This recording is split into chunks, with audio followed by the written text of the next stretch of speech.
Добрый день, уважаемые телезрители! В эфире программа «Мой путь». Я ее ведущий Хамзат Хациев. Сегодня у нас в гостях Андрей Кривошеев, генеральный директор Аргунского мясокомбината. Андрей, добрый день. Добрый день, Хамзат. Хотелось бы понять, как так получилось, что вы попали в Чеченскую Республику, то есть как вам довелось оказаться в республике, попасть на должность генерального директора и возглавить данный комбинат. И не преувеличив скажу, что данное предприятие начало работать действительно. И видно, что есть разнообразие продукции, и в качестве прибавили. С чего это стоило всего и с чего вообще все это началось? Ну, вкратце, если предысторию, сам я родом из Казахстана. Я там родился и 30 лет прожил, потом переехал в Россию. На всем пути своей рабочей деятельности я работал в продажах, работал в управлении, занимал должности и директора по продажам, и коммерческого директора. Начиналось все, конечно, с низов, это с работы на складах, торговым представителем и так далее. Последний год я работал в Дагестане в дистрибьюторской компании в должности генерального директора. И Аргунский мясокомбинат стал нашим поставщиком. Я сам его нашел как поставщика, так как нам нужна была продукция, халяль-продукция, хорошего качества. Я нашел этого поставщика, начал с ними сотрудничать, начал продавать их продукцию, увидел этот потенциал, более плотно стал с ними общаться, стал приезжать. Насколько сегодня востребован вообще халяльный продукт в нашей стране? Ну, я бы сказал, что халяльный продукт с каждым годом растет в потреблении. Рынок регулярно увеличивается, потому что люди считают все-таки, что продукт халяль, он более чистый, он более качественный, он сделан из мяса, поэтому этот рынок растет. Я так понимаю, что вся продукция, она халяльная, верно? Да. И ориентирована исключительно на халяльную продукцию. Вся продукция, производимая нашим комбинатом, только халяль. А можно ли сказать, что халяльная продукция является в каком-то смысле знаком качества? Ну, допустим, в свое время в Советском Союзе был знак качества, да, то есть ГОСТ, к которому придерживались все предприятия, и это обозначало, что продукция имеет знак качества. Да, я бы сказал, что это даже более сильнее, чем ГОСТ, потому что стандарт халяль предусматривает это чистоту продукции, чистоту сырья, это качественное изготовление по определенной технологии, соответствуя канонам ислама. А как мы знаем, в исламе чистота – это очень важный аспект религии. С чего вы начали менять положение дел?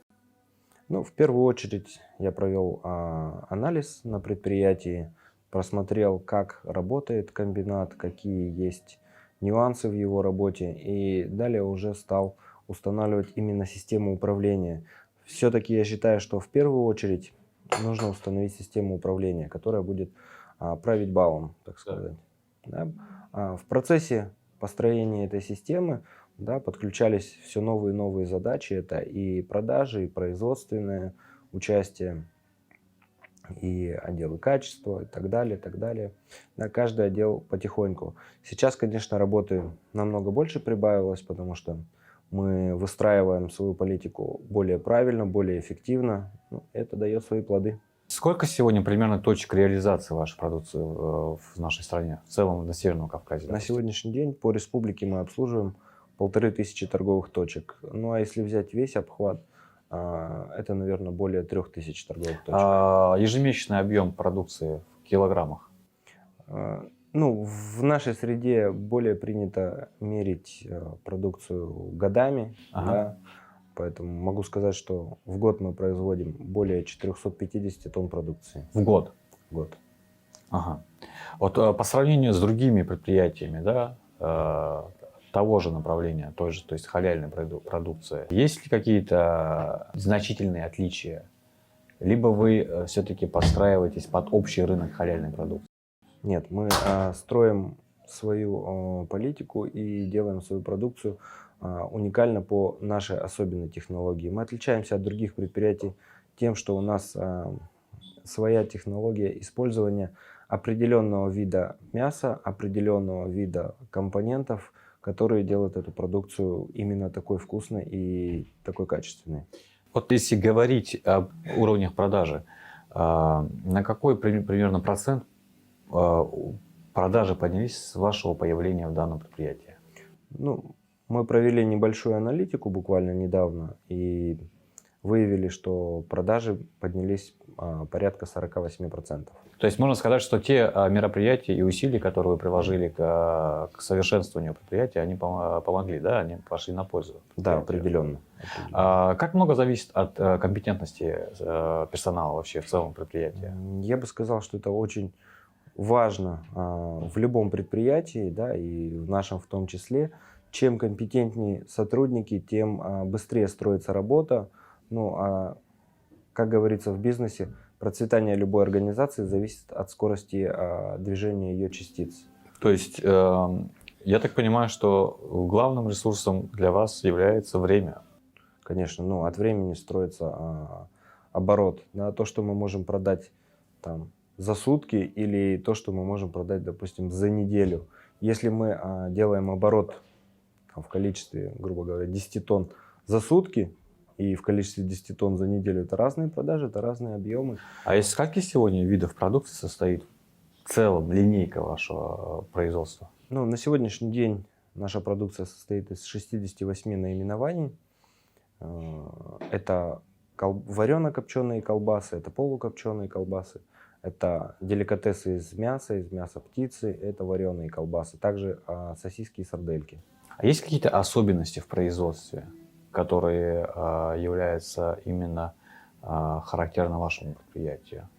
Да, конечно, это определенная технология, да, созревание мяса, это переработка этого мяса, оно проходит несколько этапов переработки, также используются определенные специи, добавки, которые только подчеркивают и усиливают вкус этой продукции. Говоря об экспорте, сейчас для вашего предприятия, в целом для Аргунского мясокомбината, об этом говорить рано или это как раз-таки у вас находится на разработке? Мы на сегодняшний день подписали уже договор, по которому будем поставлять нашу продукцию в Республику Азербайджан. И во второй, наверное, половине 2021 года мы начнем поставки в Турцию и Арабские Эмираты.